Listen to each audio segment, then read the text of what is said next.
მიჯაჭულობები.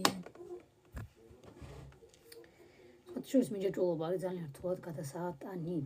იმიტომ რომ მავნე ჩვევისგან განსხვავებით, მიჯაჭულობა ჩვევა არ არის რა. ეს არის უკვე ემოციონალური დამოკიდებულება. ან მაგალითად, როდესაც შენ გაქვს მავნე ჩვევა სიგარეტის წევა, შედარებით მარტივია, იმიტომ რომ მოდი ასე ვთქვათ, შენ შეგიძლია რომ ეს ჩვევა სხვა ჩვევით ჩაანაცვლო. თუმცა თუ გააზრებული გაქვს რომ არაფერში არ გჭირდება და რაღაცა ჭყალებში და მარიაჟობის გამოეწევი და არა იმის გამო რომ მაინც სიგარეტი რამეში გეხმარება, იმიტომ რომ არ არსებობს სიგარეტი, რომელიც რაღაცაში გამოგადგება რა. მაგრამ ამბობენ რომ ვაიმე იცი რა მე რომ ნერვიულობ რომ ვეწევი მე მშვიდდები. ზემოდში ეგ სიგარეტის ეფექტი არ არის. სინამდვილეში როცა ადამიანი ნერვიულობს, მისი არტერიული წნევა იწევს. აფორიაქებულია და უბრალოდ სიგარეტს როდესაც ეწევი და ნიკოტინს იღებ და არა ჟანგბადს, შენს ორგანიზმში ჟანგბადი კლებულობს და თავს უფრო მშვიდად გრძნობ. ანუ რეალურად უბრალოდ ჩოლობრივი სუნთქვის ვარჯიშები რო გააკეთო, ისევე და გაწყნარებს, როგორც შენ გგონია რომ სიგარეტი გაწყნარებს, რომ სიგარეტი არ გაწყნარებს. ღრმას უთქვა გაწყნარებს. ეგ არის.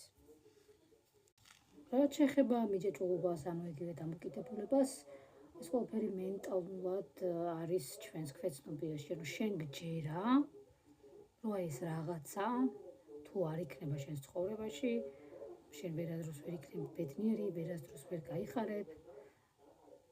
ის რო არა დაკარგებ ყველაფერს, ის როგორიც ხარ და ასე შემდეგ. ეს არის როგორც ნივთიერებებზე, ისე მაგალითად თამაშებზე, ხო, აი გემბლინგი მაგალითად, საზარდუალ თამაშებზე დამოკიდებულება არის, ასევე სამწუხაროდ დრაგებზე, ნარკოტიკებზე დამოკიდებულება, ასევე ადამიანებზე სხვათა შორის, აი ადვილად მიძეჯაჭვება მაგალითად ემოციურად.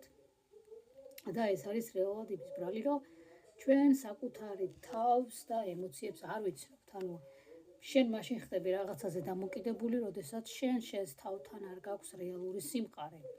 და რაღაცნაირად მოშლილია ეს შენი რაღაცა თავდაცვითი მექანიზმი და თითქოს ეძებ რაღაცას, რაზეც გახდები დამოკიდებული და მერე გახდება ეს შენი ცხოვრება.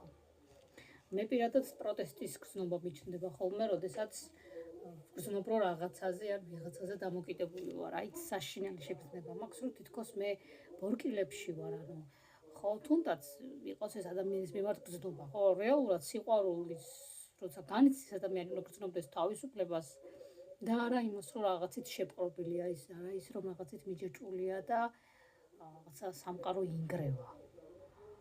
ამიტომ მე მაქვს ერთი ძალიან საინტერესო მეთოდი, რომელიც სხვათა შორის კარგად არის დატესტილი. და